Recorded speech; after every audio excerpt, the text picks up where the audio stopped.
Hello વિદ્યાર્થી મિત્રો, એજ્યુકટેકનો ચેનલમાં આપનું સ્વાગત છે। આજે આપણે શીખીશું ધોરણ 8 વિષય સંસ્કૃતની તારીખ 22/8/2026ના રોજ લેવાનારી ત્રિમાસિક કસોટીના મોડલ પ્રશ્નપત્રનું સોલ્યુશન। વિદ્યાર્થી મિત્રો, અહીં આપેલું પ્રશ્ન પેપર માત્ર નમૂનારૂપ છે, તેના આધારે તમે પરીક્ષાની તૈયારી કરી શકો છો। પરીક્ષામાં આ જ પેપર પૂછાશે નહીં, પરંતુ માત્ર તૈયારી માટે આ મોડલ પ્રશ્નપત્ર બનાવવામાં આવ્યું છે। તો ચાલો જોઈએ સંસ્કૃત વિષયનું મોડલ પ્રશ્નપત્ર। અહીં આપેલું પેપર 40 ગુણનું રહેશે। પ્રકરણ નંબર 1 થી 4ના પ્રશ્નોનો સમાવેશ આ પેપરમાં કરવામાં આવ્યો છે। તારીખ 22/8/2026ના શનિવારના રોજ લેવાનારી ત્રિમાસિક કસોટી માટે ખૂબ જ ઉપયોગી બનશે। પ્રશ્ન નંબર 1, આપેલ પરિચ્છેદનું સુવાચ્ય અક્ષરોમાં અનુલેખન કરો। અહીં એક ફકરો આપેલો છે, તે વાંચવાનો છે અને ફરીવાર જોઈને સુંદર અક્ષરે તેનું અનુલેખન એટલે કે જોઈને લખવાનો છે। પ્રશ્ન નંબર 2, શિક્ષક શુદ્ધ ઉચ્ચારણથી આપેલ વાક્ય બોલશે અને વિદ્યાર્થીઓ તે વાક્યનું લેખન કરશે। શિક્ષક શ્રી બોલે તે મુજબ વાક્ય લખશો। પહેલું વાક્ય છે એષઃ શ્વાન, બીજું છે એષા ઉત્પીઠિકા, 3 સા સંચિકા, 4 એતત પુસ્તકમ, 5 તત દ્વારમ। મેં અહીંયા જે વાક્ય લખ્યા છે એ જ વાક્ય લખવા જરૂરી નથી, તમારા શિક્ષક જે વાક્ય લખાવશે તે તમારે લખવાના છે। પ્રશ્ન નંબર 3, ચિત્ર જોઈને યોગ્ય વિકલ્પ ફરતે વર્તુળ કરો। પહેલું ચિત્ર છે એષઃ શુક, બીજું ચિત્ર થશે એષઃ શ્વાનઃ, ત્રીજું ચિત્ર થશે એષઃ ગજ, ચોથું ચિત્ર થશે સહ મયુરઃ, પાંચમું ચિત્ર થશે સહ સિંહ।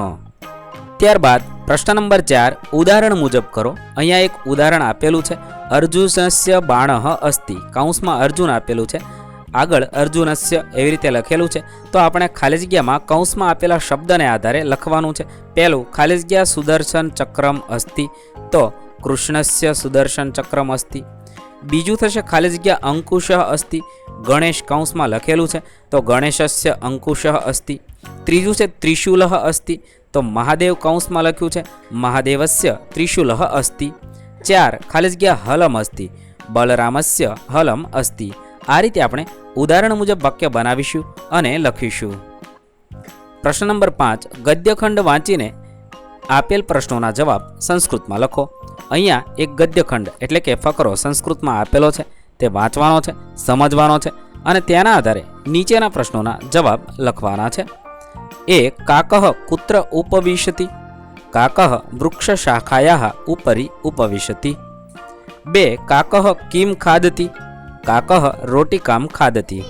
3, કર્કશકંઠઃ ઇતિ શબ્દસ્ય વિરુદ્ધાર્થકઃ શબ્દકઃ મધુરકંઠઃ થશે। 4, રોટિકા કદા અધઃ પતતિ, કાકઃ ગીતમ ગાયતિ તદા રોટિકા અધઃ પતતિ।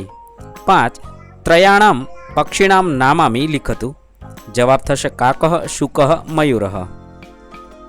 પ્રશ્ન નંબર 7, આપેલા ચિત્રને આધારે નીચેના શબ્દનો પ્રયોગ કરી સંસ્કૃતમાં વાક્ય લખવાના છે। અહીંયા એક ચિત્ર આપેલું છે, તે જોવાનું છે અને ઉપર જે શબ્દ આપ્યા છે એનો ઉપયોગ કરી વાક્ય બનાવવાના છે। પહેલું વાક્ય લખી શકાય, સિંહ સુંદરઃ અસ્તિ, શશકઃ ગુર્દતિ, પુષ્પમ સુંદરમ અસ્તિ, વૃક્ષે કાકઃ ઉપવિશતિ, 5 શૃગાલઃ વૃક્ષસ્ય સમીપે અસ્તિ। આ રીતે ચિત્રને આધારે વાક્ય બનાવી લખીશું। પ્રશ્ન નંબર 8, આપેલા પદ્મ પૂર્ણ કરો। એહિ દિનેશઃ પ્રણવઃ ગણેશ, જ્ઞાનનિધિમ સંચિનુયામ, એહિ શારદે ગિરિજે વરદે જ્ઞાનવારિધો વિહરામ।